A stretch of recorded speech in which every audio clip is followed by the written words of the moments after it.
about how can you fix this problem on your Yuka app. So all you have to do, so you just click here on settings here.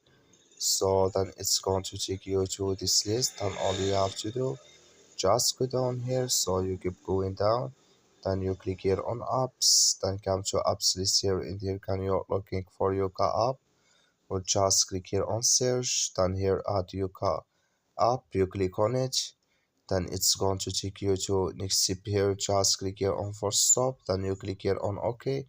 So then you go down, just click here on storage, come to storage list here, just click here on clear cache. Then all you have to do, so you just go to your Play Store, you click here on Play Store here, then you search for Yuka app. It's going to show for you like this.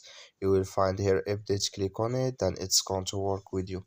That's all you have to do. Thank you for watching. Don't forget to support us by liking, subscribe.